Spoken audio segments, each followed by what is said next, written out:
നമസ്കാരം.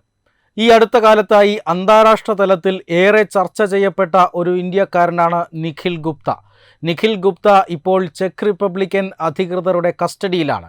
അമേരിക്കൻ രഹസ്യാന്വേഷണ ഏജൻസിയാണ് ഈ നിഖിൽ ഗുപ്തയെക്കുറിച്ചുള്ള വസ്തുതകൾ, ആരോപണം, അയാൾക്ക് മേൽ ആരോപിക്കപ്പെട്ടിട്ടുള്ള വധശ്രമ കേസ് ഇതൊക്കെ പുറത്തുവിടുന്നത്. ഇന്ത്യക്ക് എതിരെയുള്ള ഒരു തെളിവ് എന്ന രീതിയിലാണ് നിഖിൽ ഗുപ്തയുടെ പേര് അമേരിക്കൻ രഹസ്യാന്വേഷണ ഏജൻസികൾ പുറത്തുവിട്ടത്. അതായത് കാനഡയുമായിട്ടുള്ള ചില നയതന്ത്ര ബന്ധങ്ങളുടെ പ്രശ്നങ്ങൾ, ഇന്ത്യയും കാനഡയുമായിട്ടുള്ള നയതന്ത്ര ബന്ധത്തെ ബാധിച്ച പ്രശ്നങ്ങൾ, കാനഡയിൽ വളർന്നു വരുന്ന ഇന്ത്യ വിരുദ്ധ തീവ്രവാദം, ആ തീവ്രവാദത്തെ കനേഡിയൻ ഗവൺമെൻറ് അവർക്ക് പിന്തുണ നൽകുന്നു, ഇന്ത്യ അതിനെ എതിർക്കുന്നു. കനേഡിയൻ ഗവൺമെൻറ് കാനഡയിൽ വധിക്കപ്പെട്ട ചില തീവ്രവാദികൾ, ആ തീവ്രവാദികളുടെ വധത്തിൻ്റെ ഉത്തരവാദിത്വം ഇന്ത്യൻ ഏജൻസികളുടെ തലയിൽ കെട്ടിവെക്കാനുള്ള ചില ശ്രമങ്ങൾ നടത്തുന്നു. ആ രീതിയിൽ ഇന്ത്യ കാനഡ ബന്ധം ഒരു സംഘർഷത്തിൻ്റെ പാതയിലേക്ക് പോകുമ്പോഴാണ് കാനഡയെ സഹായിക്കാനായി US രഹസ്യാന്വേഷണ ഏജൻസികൾ ഒരു ആരോപണവുമായി രംഗത്ത് വരുന്നത്. അതായത് നിരോധിത ഭീകര സംഘടനയായ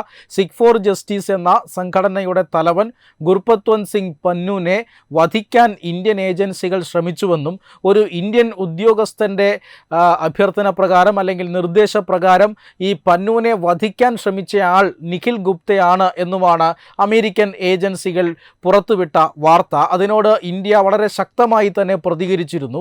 ഈ ആരോപണത്തിന്മേൽ ഇന്ത്യ കൂടുതൽ അന്വേഷണം നടത്തുമെന്ന് പ്രഖ്യാപിച്ചിരുന്നു.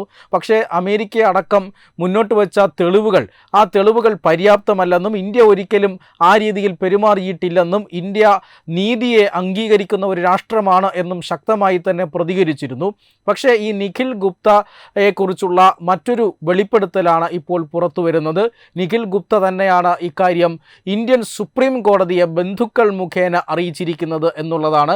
അതായത് ചെക്ക് റിപ്പബ്ലിക്കൻ കസ്റ്റഡിയിലുള്ള നിഖിൽ ഗുപ്തയെ ക്രൂരമായി പീഡിപ്പിക്കുന്നുണ്ട്. ഒരു വിദേശ പൗരനെ കസ്റ്റഡിയിൽ വയ്ക്കുന്നതുമായി ബന്ധപ്പെട്ട് ചില അന്താരാഷ്ട്ര നിയമങ്ങളുണ്ട്.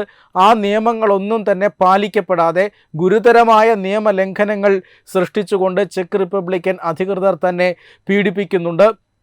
മാത്രമല്ല, ഒപ്പം ഈ നിഖിൽ ഗുപ്തയെ നിർബന്ധിച്ച് ബീഫ് കഴിപ്പിക്കുകയും പന്നിയിറച്ചി കഴിപ്പിക്കുകയും ചെയ്യുന്നു എന്നാണ് ഇപ്പോൾ സുപ്രീം കോടതിയെ നിഖിൽ ഗുപ്ത ബന്ധുക്കൾ മുഖേന ബോധിപ്പിച്ചിരിക്കുന്നത്. നിഖിൽ ഗുപ്തയുടെ ബന്ധുക്കളാണ് ഇപ്പോൾ സുപ്രീം കോടതിയിൽ ഹേബിയസ് കോർപ്പസ് ഹർജി നൽകിയിരിക്കുന്നത്.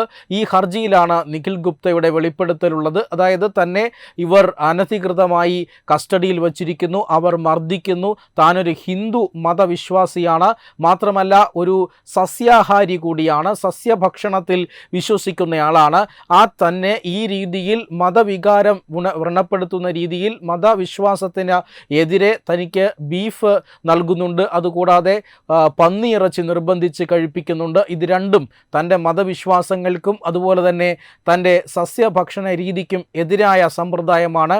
അതുകൊണ്ട് തന്നെ നിയമവിരുദ്ധമായ ഈ കസ്റ്റഡിയിൽ ഇന്ത്യ ഗവൺമെൻറ്റിൻ്റെ ഇടപെടൽ ആവശ്യപ്പെട്ടുകൊണ്ടാണ് ഇപ്പോൾ ഈ നിഖിൽ ഗുപ്തയുടെ ബന്ധുക്കൾ സുപ്രീം കോടതിയിൽ ഹർജി നൽകിയിരിക്കുന്നത്. ഈ ഹർജിയിലെ ഉന്നയിച്ചിരിക്കുന്ന ആരോപണങ്ങൾ, അതിൽ പറയുന്ന കാര്യങ്ങൾ വസ്തുതാപരമാണെങ്കിൽ തീർച്ചയായും ഇന്ത്യക്കെതിരെ ഒരു വലിയ അന്താരാഷ്ട്ര ഗൂഢാലോചന നടക്കുന്നുണ്ട്.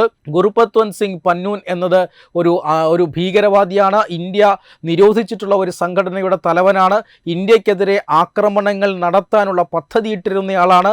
ഇന്ത്യക്കെതിരെ ആക്രമണ ഭീഷണി, തീവ്രവാദ ആക്രമണ ഭീഷണി പല ഘട്ടങ്ങളിലായി മുഴക്കിയിട്ടുള്ളയാളാണ്. ഇന്ത്യയെ സംബന്ധിച്ചിടത്തോളം, ഇന്ത്യൻ നിയമത്തെ സംബന്ധിച്ചിടത്തോളം അയാൾ ഒരു കൊടും ക്രിമിനലാണ്. ഈ ക്രിമിനലിനെയാണ് അമേരിക്കയും അതുപോലെ തന്നെ കനേഡിയൻ രഹസ്യാന്വേഷണ ഏജൻസികളും സംരക്ഷിച്ചു വച്ചിരിക്കുന്നത്. ഈ ക്രിമിനലിനെ കൊല്ലാൻ ശ്രമിച്ചു എന്ന ആരോപണമാണ് മറ്റൊരു ഇന്ത്യക്കാരനായ നിഖിൽ ഗുപ്തയിൽ അടിച്ചേൽപ്പിച്ചിരിക്കുന്നത്. ഈ കുറ്റം സമ്മതിപ്പിക്കാനായിരിക്കണം ഇത്തരത്തിലുള്ള ക്രൂരമായ പീഡനങ്ങൾ നിഖിൽ ഗുപ്തയെ കസ്റ്റഡിയിൽ വെച്ച് ചെയ്യുന്നത് എന്നാണ് ഇപ്പോൾ ഇന്ത്യ വിലയിരുത്തുന്നത്. എന്തായാലും കാനഡയും അതുപോലെ തന്നെ അമേരിക്കൻ രഹസ്യാന്വേഷണ ഏജൻസികളും ഇന്ത്യയും തമ്മിലുള്ള സംഘർഷം ഇതോടെ മൂർച്ഛിച്ചിരിക്കുകയാണ്. അതിൽ ഒരു കാര്യം വ്യക്തമാണ്, ഇത് കൂടുതൽ അന്താരാഷ്ട്ര പ്രശ്നങ്ങളിലേക്കും നയതന്ത്ര സംഘർഷങ്ങളിലേക്കും കടക്കുമെന്ന കാര്യത്തിൽ സംശയമൊന്നുമില്ല. ഇന്ത്യ കാനഡ ബന്ധത്തിൽ മറ്റൊരു അധ്യായം അല്ലെങ്കിൽ മറ്റൊരു സംഘർഷം കൂടി ഇവിടെ ഉടലെടുക്കുകയാണ്. ഇവിടെ അമേരിക്കൻ രഹസ്യാന്വേഷണ വിഭാഗവും ചെക്ക് റിപ്പബ്ലിക്കും പങ്കുചേരുന്നു എന്നുള്ളതാണ് ഏറ്റവും പ്രധാനപ്പെട്ട കാര്യം. വെബ് ഡെസ്ക് തത്തുമൈ news. By Diganta resort, Ahmedabad, Gujarat.